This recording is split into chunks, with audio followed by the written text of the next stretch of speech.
I've had a lot of my friends and even some strangers confide in me lately about their relationships.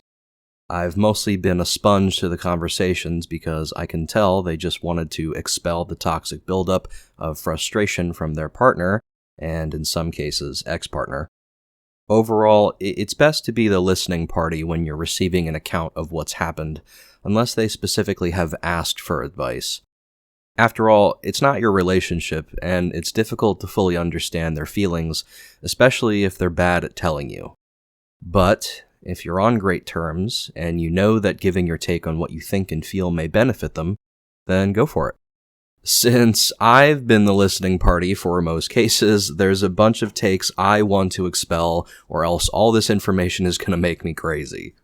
Before I really open the floor on these problems I've digested, I want to say it's very hard for me to imagine and comprehend malicious behavior against one significant other in any shape or form. It absolutely baffles me how two people enter an agreed partnership or an evolved friendship and somehow find themselves eating away pieces of each other over time. To help you, the listener, understand my thought process, I'm going to paint a picture. Think of your best lifelong friend, the one that you've known since birth or high school or whatever, and is entirely platonic. You combine that certainty and consistency of friendship with a civil relationship like a coworker. A coworker or a boss may set a date for a deliverable or expectation to fulfill, which will have you meeting expectations. Obviously, if you want to excel in the workplace, you continuously try to push the envelope and do more and do better up until the point when you get rewarded with a raise, or a promotion, or accolades, or other adjacent return. So, when you combine these two individuals from entirely different perceptions, you get what I see as a partner. Since the stage is set now, and we have this perceived person who is a partner, that partner is not only your coworker, but is also your number one best friend. The reason why I have difficulty understanding wronging one's person is because that partnership is your job to fulfill. A job has expectations. There are days when work is hard, when it's easy, when it's whimsical, or just an absolute pain in the ass. Regardless, you're working towards a reward which sustains your everyday living, and you may overperform to get that elevated return. But in a relationship, what is your return? My last segment, Tempus Fugit, Memento Mori, talked about what's important and how this life ends the same for all of us.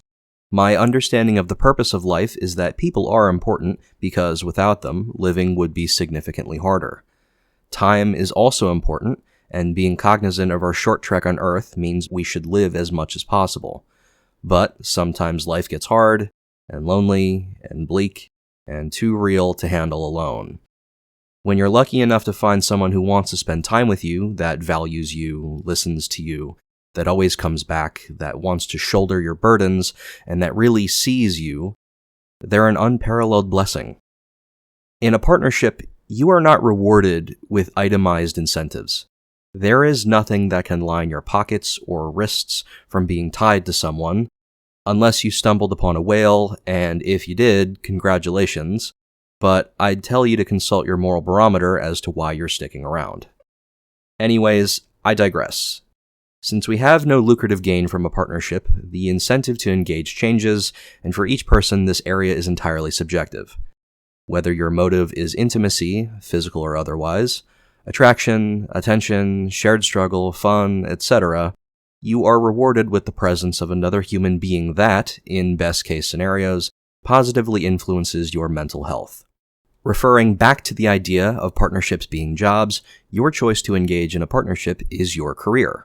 Like I said earlier, some days your career is easy, and other days not so much. But you still stick it out because it sustains you. Now, some of you might say, well, what if you have a shitty boss or a coworker? What then? Do I just tolerate it? Well, I could keep up the metaphor of job to relationship for that, and I could tell you start applying for jobs, but it wouldn't be right to say that because of all the intricacies. That's where we start entering into a lot of what I've been hearing lately from people, and why my perception of a partner coworker is so important. I believe that any relationship, either civil, platonic, or intimate, must start with respect. Respect, much like trust, is gained, earned, or lost over time. However, respect starts at 100% and trust begins at 0. In most circumstances, these two can rise and fall together. When you confide in someone and they keep your secrets, they gain or maintain respect as well as trust. Vice versa, they lose it. When partner A gaslights partner B after partner B shared their intimate feelings, hoping it would change a negative behavior, partner B subsequently loses trust and respect for partner A for their lack of emotional accountability, initiative to change, and self-awareness. You cannot trust someone you do not respect, and you cannot respect someone you do not trust. Would you be friends with someone you don't respect? Someone you don't trust? If you couldn't trust your coworker to meet a deadline, would you be required to pick up their slack? If you didn't respect your coworker, would you do favors for them? Now, put these scenarios into common household and civil problems. Laundry, dishes, paying bills on time, childcare, being tidy, getting flowers, remembering dates. If any of these things aren't fully met, they gradually wear down respect and trust over time. In another layer of the onion, say your partner has your utmost trust and respect. They are morally and ethically inclined, they do what they can to show up in the relationship, they're punctual with civil duties, and overall are pleasant, but something is different about them. They've become harder to relate to. Discussions seem more vapid than before. They've stopped expressing themselves or expressing affection, and it seems like the partner has become the roommate. Everything that you knew about them becomes subject. You begin to doubt the integrity of the relationship and wonder if you can ever reconnect how you used to. My answer would be, it depends. A human soul will live many lives. Our experiences shape and change us, and as we change, so do our interests. The partner you knew in your first year together will not be the same partner you know in 5 years. Core tenets like morals, ethics, intonations, body language, inflections, and so on may stay, but their favorite movie, favorite food, favorite song, activity, or hobby will constantly be in flux. A career that's been maintained for 10, 20, or 30 years is a great achievement. It is consistent dedication despite difficulty. The interest in the job itself may or may not feed the soul, but it has always provided tangible incentive, and so it gave an equitable trade-off. We suffer inconveniences, whether minor or great, so long as we are fairly compensated for our time, and time is valuable. While a true healthy relationship should never be transactional, there will always be an equitable agreement between two parties, but the terms are never set in stone. Partner A may pay the utility bills while partner B does the laundry. Partner B may cook dinner so long as partner A does the dishes. Partner A may plan dates, and partner A might get the bill for dinner, but partner B gets the next one. Whatever the split arrangement is, whether it's 60-40, 70-30, or 50-50, if each person is getting their personally defined minimum, or their needed return on time investment, then the agreement is equitable. In some circumstances, that investment may turn into a loan, and at some point it needs to be paid back. But when that loan goes into forbearance, the days become weeks, and the work becomes too much. The relationship suffers. When a loan has an outstanding balance, resentment can start to settle in when the party that was being paid in good faith doesn't make good on their payments. Those payments vary from person to person, but usually settle in words of affirmation, quality time, physical touch, acts of service, or gifts. Words, followed with reinforced gestures, pay back balances with interest. I could keep up this metaphor about your partner holding a loan against you for love and affection, but it's going to get dry pretty quickly. The basic message is, if you care, you need to show it.